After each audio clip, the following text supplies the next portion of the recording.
There's no telling. There's no telling means कुछ नहीं कहा जा सकता। किसी भी बारे में आप कोई बात ना कर सकते हो तो हम यूज़ करते हैं there's no telling। किसी भी काम के बारे में आप कुछ गैस ना कर सकते हो, कोई आइडिया ना कर सकते हो, तब आप यूज़ करेंगे there's no telling। Something is unknown because it cannot be predicted।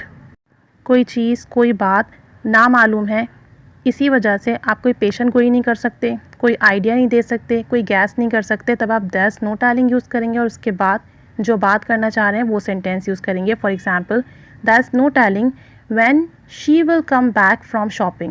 वो कब ख़रीदारी करके वापस आएगी, कुछ नहीं बताया जा सकता। इंपॉर्टेंट बात यह है कि जब आप when यूज़ करेंगे तो उसके बाद हेल्पिंग वर्ब नहीं आएगा, आपका सब्जेक्ट पहले आएगा when she, और हेल्पिंग वर्ब आपका बाद में आएगा। ये बात आपने याद रखनी है।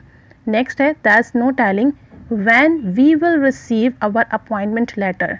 हमें नहीं मालूम या हम कुछ नहीं कह सकते कि हमें अपना नौकरीनामा कब मिलेगा, तो when के बाद we आएगा और we के बाद हेल्पिंग वर्ब आएगा, हेल्पिंग वर्ब पहले नहीं आएगा।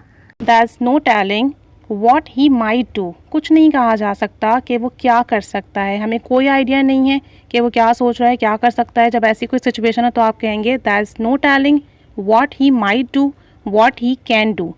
कुछ नहीं कहा जा सकता, कुछ नहीं बताया जा सकता कि वो क्या कर सकता है।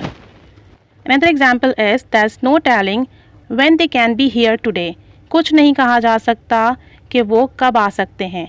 When they can be here today, वो कब आ सकते हैं। There's no telling, कुछ नहीं कहा जा सकता। There's no telling how our future will be in studies। पढ़ाई में हमारा मुस्तकबिल कैसा होगा, कुछ नहीं बताया जा सकता, कुछ नहीं कहा जा सकता। अगर कोई ऐसा काम है जिसका आपको कोई आइडिया ना हो, आपको कोई इन्फॉर्मेशन ना हो, आप कुछ गेस ना कर सकते हो, तो आप यूज़ करेंगे there's no telling। उसके बाद आपका कोई भी WH वर्ड आएगा, उसके बाद आपका सब्जेक्ट और फिर आएगा आपका हेल्पिंग वर्ब। सो अब कुछ सेंटेंसेस आप बनाइए, कमेंट बॉक्स में शेयर कीजिए। Keep staying with us. Thanks for watching.